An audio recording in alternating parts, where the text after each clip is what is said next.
Many years ago, I had the privilege of being able to do a wonderful adventurous trip up in the northern part of our wonderful state of Alaska. And I was part of a group called National Outdoor Leadership School.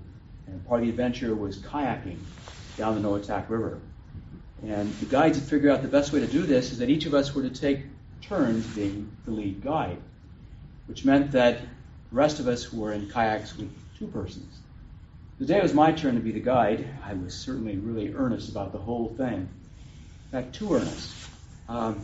As I'm doing my best to corral everybody, make sure they're doing what they're supposed to do, I wasn't paying attention. I ended up on a gravel bar.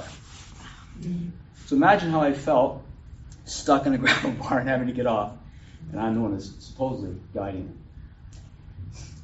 My intentions were misplaced.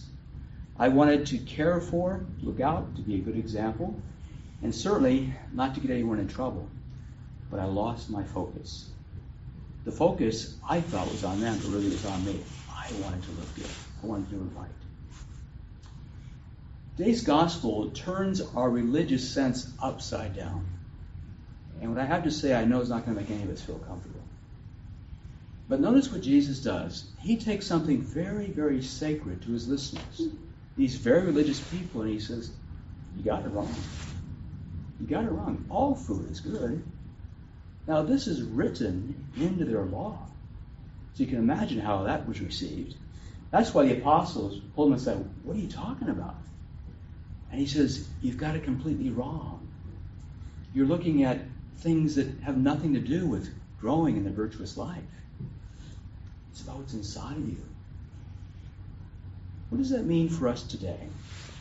It means that so often, like me on the river, we get so focused on what people think of us, here at daily Mass, or we're saying more prayers, or more devotions, how we look, or how we vote, or who we belong to. Jesus, that's not it. Rather, look at your heart. What comes out of it? Judgmentalism, folly, divisiveness, mean-spiritedness, gossip, whether it's individual or collective. No, this isn't easy. And that's why the great spiritual masters and mistresses write about this. And they try to teach us not only by their writing, but their lives. Because they point out that if you want to grow in the spiritual life, the lifelong work is to take a look at your thoughts. Because thoughts that are allowed to roam begin to calcify as attitudes.